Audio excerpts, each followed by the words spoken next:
प्यारे साथियों, नमस्कार। कैसे हैं आप सब? स्वागत है आप सबका कुछ जरूरी कामों के विषय में। कुछ जरूरी काम में व्यस्त हो गया था, जिसके कारण ये जिला दर्शन की क्लासेस आपकी नहीं जा पा रही थी, तो उस ब्रेक को तोड़ते हैं। और जो इंतजार करना पड़ा, उसके लिए मैं क्षमा प्रार्थी हूँ आप सबसे, ठीक है ना? लेकिन अब ये कंटिन्यू जाया करेगा वीडियो, जैसा पहले जाया करता था। जहाँ तक मुझे याद है, लखनऊ मंडल के सारे जिले हमने कर लिए थे। अब हम कानपुर नगर में आ गए थे, या कानपुर मंडल में कह सकते हैं। इसमें आ गए थे, कानपुर मंडल के अंतर्गत लोग आ चुके थे। कानपुर मंडल आप लोगों को याद होगा। तो कानपुर मंडल के अंतर्गत जो आज हमारा जिला है, वो जिला है इटावा। इटावा। आज हम इटावा जिले की चर्चा करने वाले हैं, और इटावा जिले से संबंधित कुछ महत्वपूर्ण मुद्दे जो हमारी परीक्षा के लिए उपयोगी हो सकते हैं। जैसे कि आपको पता है, यूपी में इस समय पर लेखपाल सीधे सीधे बोल दिया 20 नंबर का लेखपाल हो गया। इधर होमगार्ड हो गया, होमगार्ड हो गया। इधर आप लोग देखेंगे तो अब कांस्टेबल भी आ चुका है। कांस्टेबल कांस्टेबल भी आ गया। और इसके साथ साथ देखें तो एसआई, यूपी एसआई। तो कुल मिलाकर 4 परीक्षाएं हैं उत्तर प्रदेश में, और उसके लिए जिला दर्शन सब में पढ़ना आवश्यक है। चलिए शुरू करते हैं। किसके विषय में? सबसे पहले इटावा के विषय में। इटावा की स्थिति की बात करें, इटावा का मुख्यालय इटावा ही है, मंडल कानपुर है। इसका पूर्व नाम या उपनाम है, इसे चंबल नगर या इष्टिकापुरी इसे चंबल नगर या इष्टिकापुरी, इष्टिकापुरी इसका पुराना नाम था। इष्टिकापुरी इसका पुराना नाम था, पुराना नाम था। ठीक है ना? इतिहास में स्थापना, मतलब इतिहास स्थापना इटावा का नाम ईंट बनाने के नाम पर रखा गया था, क्योंकि सीमाओं के पास बहुत से ईंट के केंद्र हैं। आप देखेंगे तो ये एमपी के साथ लगा हुआ है, एमपी के साथ लगा हुआ है, साथ लगा है। और देखेंगे तो यहाँ 5 प्रमुख नदियां हैं, 5 प्रमुख नदियां हैं, नदियां। तो बेसिकली नदियों के कारण इस क्षेत्र में इस प्रकार की मिट्टी पाई जाती है, जो मिट्टी कहते हैं ईंट बनाने के लिए काफी उपयोगी होती है, और उससे ईंट बनाई जाती है। तो इसलिए प्यारे बच्चों, ये ईंट बनाने का क्षेत्र हुआ करता था।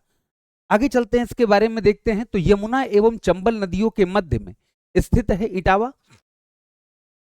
महाभारत काल में पांचाल प्रदेश का क्षेत्र हुआ करता था। पांचाल, जिसमें बरेली है, रामपुर है, फर्रुखाबाद है, और ये आपका कन्नौज भी है, और ये भी इसके अंतर्गत भी आता है। तो ध्यान रखिएगा, महाभारत काल में पांचाल प्रदेश का अंग था। भारतीय राष्ट्रीय कांग्रेस के संस्थापक एओ ह्यूम, जिनको कहा जाता है 1885 में, जिसने 1885 में जिसने कांग्रेस की स्थापना की, जिसने कांग्रेस की स्थापना की, स्थापना की, वो यहीं के क्या हुआ करते थे? कलेक्टर हुआ करते थे, यहाँ के कलेक्टर थे। 1857 के विद्रोह के समय जनपद पर विद्रोहियों द्वारा कब्जा कर लिए जाने पर एओ ह्यूम ने महिला वस्त्र पहनकर अपनी जान बचाई थी। कहा जाता है इनके लिए बड़ी शर्मनाक घटना थी। किसके लिए? एओ ह्यूम के लिए बड़ी शर्मनाक घटना थी, क्योंकि विद्रोही जो थे इतना ज्यादा उनका प्रकोप बढ़ गया था कि महिला के भेष से भागना पड़ा था, भागना पड़ा क्या से, महिला के भेष। आगे चलते, उत्तर प्रदेश में संख्या का भाग लगभग 0.79। साक्षरता दर की बात करें, 78.41%। पुरुष साक्षरता अधिक है, महिला साक्षरता भी ठीक। अगर आप देखेंगे तो लगभग लगभग लगभग 70% महिलाएं यहां पर पढ़ी लिखी। जनसंख्या घनत्व की बात करते हैं तो 685 है, अधिक नहीं।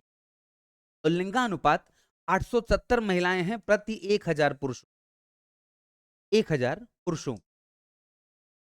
लिंगानुपात थोड़ा सा खराब है हमारे यहाँ। लिंगानुपात के विषय बात आती है, 1024 का सबसे ज्यादा है। कहाँ का? जौनपुर का ज्यादा है। और वहीं अगर गौतम बुद्ध नगर की बात करते, गौतम बुद्ध नगर में देखें तो हमें केवल 851 दिखता है। 851 से ठीक है, 870 है, खराब कहेंगे। अनुपात जो है महिला पुरुष तो है, वो खराब है, वो थोड़ा सा कम है। अगला, यहाँ दर्शनीय या धार्मिक स्थल जो है, असई का किला है, विक्टोरिया पार्क है, राजा सुमेर सिंह का किला है, टिक्सी मंदिर है, पंचनदा 5 नदियों का संगम है, पंचनदा 5 नदियों का संगम है, कालीवाहन मंदिर है, लखना मंदिर, दरगाह है हजरत अबुल हसन शाह वारसी की, हरेह में असई और चक्रनगर, पिलुआ सैफई, है ना, पिलुआ और सैफई। सैफई यहाँ पर बड़ा महत्व, ये कहा जाता है कि इटावा जिला जो है, इटावा जिला बहुत अच्छा, बहुत अच्छी सिटी बना रखी है सैफई को, तो वहाँ है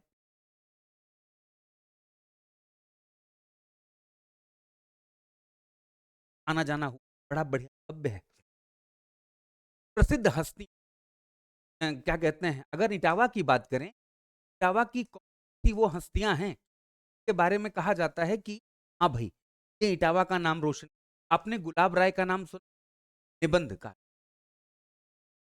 क्लास में इनका एक निबंध है, कहा जाता है, पता नहीं। डॉक्टर जाकिर हुसैन है प्रथम राष्ट्रपति, मुलायम सिंह यादव पद्म विभूषण है से सम्मानित, अब तो इनको होगा भारत रत्न। नाम धरती पुत्र, महाकवि गंग भी यहीं से संबंधित, महाकवि देव, इन सभी जनपद के निवासी थे, अर्थात इसी जनपद में हुआ था, इसी जनपद। और महत्वपूर्ण बातें हैं जैसे संस्थान है, भेड़ बकरी पालन प्रशिक्षण केंद्र, एशियाई बब्बर शेर का पहला प्रजनन केंद्र, जिसे हम बब्बर शेर सफारी कहते हैं, बब्बर सफारी, ये दिखाऊंगा, ये कितनी बार पूछा गया, कई बार सवाल पूछा गया ये। यहीं पर देखते हैं कि उत्तर प्रदेश मेडिकल विज्ञान विश्वविद्यालय है, लोहिया पर्यावरणीय उद्यान है, वन्यजीव ये निर्माणाधीन है, वर्तमान बनाया जा रहा है। मास्टर चंदगीराम स्पोर्ट्स स्टेडियम यहीं पर, मेजर ध्यानचंद पुरुष स्पोर्ट कॉलेज, ध्यान रखिएगा, पुरुष स्पोर्ट कॉलेज यहाँ है, और झांसी में भी, झांसी में भी मेजर ध्यानचंद के ही नाम पर रखा गया। और अगर मेजर ध्यानचंद के नाम से हम विश्वविद्यालय देखें तो विश्वविद्यालय कहां पर है प्यारे बच्चों, विश्वविद्यालय मेरठ में बोला जा रहा है। एयरपोर्ट फ्लाइंग स्कूल सैफई में, और यहाँ पर मेला अगर देखते हैं उसको, यह मेला तो कार्तिक पशु मेला और सैफई महोत्सव, फिलहाल काफी लंबे समय से सैफई महोत्सव, लेकिन हाँ पहले यहाँ सैफई आयोजन किया जाता था, जानते होंगे, सुना होगा। एक चीज आप लोगों ने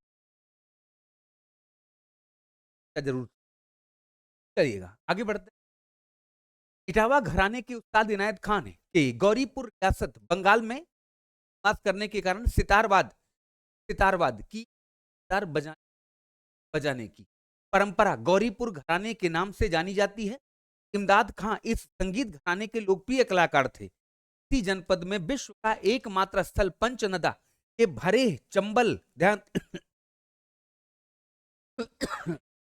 हरे नाम की जगह है जहां चंबल, कारी, सिंध, पहू 5 नदियों तथा यमुना 5 नदियों का संगम होता है। इसी जनपद में गांव के दक्षिण पूर्व चंबल नदी का यमुना नदी में संगम हो जाता है। आप जानते हो यमुना यमुना चंबल अपना पानी गिरा देती, चंबल में, सॉरी यमुना में चंबल चंबल अपना पानी गिरा देती, अपना पानी गिरा देती, मतलब कि तो चंबल नदी मध्य प्रदेश को पार करते हुए उत्तर प्रदेश नहीं इटावा जनपद समाप्त हो जाती है, उसका अस्तित्व समाप्त हो जाता है, चंबल नदी का अस्तित्व समाप्त हो जाता है और केवल बच जाती है। बाकी ये सारी नदियों केवल और तो यमुना कहाँ तक, यहाँ से निकलती हैं आती हैं प्रयागराज में, और प्रयागराज में गंगा से मिल जाता भी तो ठीक है भैया, आगे चलते। अब देखिएगा तो प्रश्न है, किस प्रकार के प्रश्न गए हैं।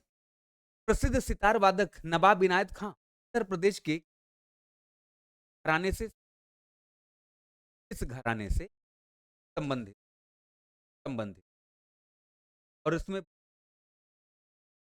एसआई का सवाल है, का कांस्टेबल का सवाल, ये कांस्टेबल का पूछा गया सवाल है शायद हरा वाले में देखोगे, डेटा में कोई घराना ही नहीं, और यह कोई घराना नहीं, उसके बाद कोई घराना ही नहीं, एक ही जहां घराना है वही विकल्प दिया है, ऐसे सवाल बनाए क्या क्या ही कहो, समझ रहे हो बात। देखना एक और सवाल है, निम्नलिखित में से कौन सा स्थान सितार और सुरबहार इमदाद खानी घराना के लिए जाना जाता है? अगर उत्तर प्रदेश की बात कही जाए, एक बात हमेशा स्पष्ट रखिए, सितार वादन के लिए मात्र घराना, सितार वादन के एकमात्र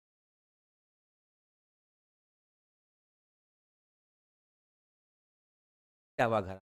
हालांकि इसमें बनारस घर, तबला वादन के, तबला वादन, आगरा है शास्त्रीय, लखनऊ है और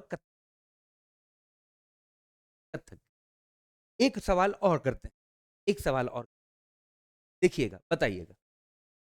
हाँ, उत्तर प्रदेश में बब्बर शेर सफारी कहां पर स्थापित किया गया है? करंट अफेयर का भी ध्यान, जावा से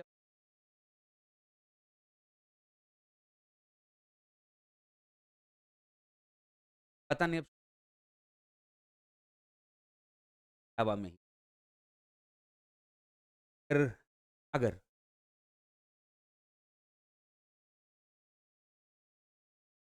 सब्सक्राइब कर लिया,